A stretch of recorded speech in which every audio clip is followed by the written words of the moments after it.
Hello, welcome to the Kay and Kate Show. Today we're thinking about the second book of the Bible, Exodus. But first, challenge time.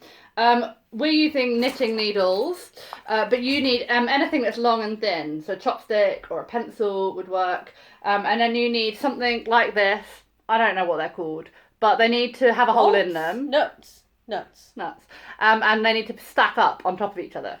Okay, so the rules are you need to only use the knitting needle, and you've got to stack them up one at a time on top of each other. Right. And you can't touch them with your hand, and you can only use one hand at a time. Okay. What are the rules? Use the knitting needle. Yeah. Don't touch them. One at a time on top of each other.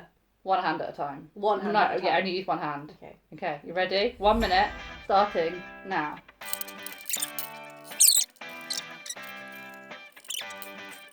Mine looks well. You can't do that. Well, you lost anyway. Oh. I think you won, Kate. Mhm. But you did break lots of the rules. You were using both hands. You touched mine. I didn't think you'd see. Well, I did.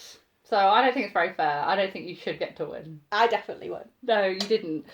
Rules are there for a reason, Kate. It's more fun, isn't it? No. Yes, it is. On that note, here's Dan who's going to tell us what the key words of Exodus are. 3 words to describe the book of Exodus are relationship, rescue, and rules. When God rescued his people from Egypt, he took them safely through the Red Sea. They escaped the horrible rule of Pharaoh and were able to live in peace with God and with each other.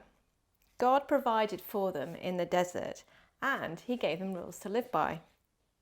Well, in the Mitchell family, we have a few rules too. And I wonder if you can guess which rules Tim, Pippa or Natalie are breaking in the following photos. Photo 1. What's happening here? Well, the rule is no phones at the table. So why is this a good rule? Well, it's so we can talk to each other and keep in touch with how we're going and how we're feeling. It's good to have time to chat to each other. Photo number 2. What's wrong here? Well, they should be looking when they cross the road. Why is this a good rule? It's so none of us will get run over by a car if we haven't seen it. It's good to not get ourselves injured.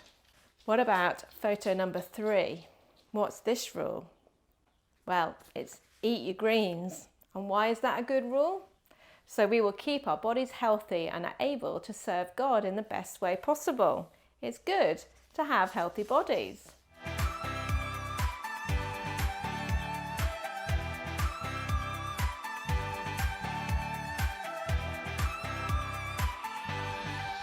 These rules are all in place because we love one another and we want what's best for each other.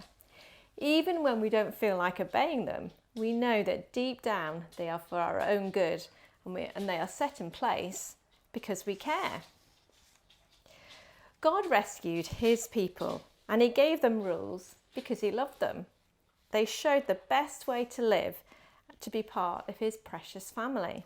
When Pippa or Natalie break the rules, it doesn't make me love them any less. I love them no matter what because they're my children. But it does sadden me when they don't obey, and there are consequences. Our key verse is Exodus chapter 15, verse 13. You keep your loving promise, you lead the people you have saved.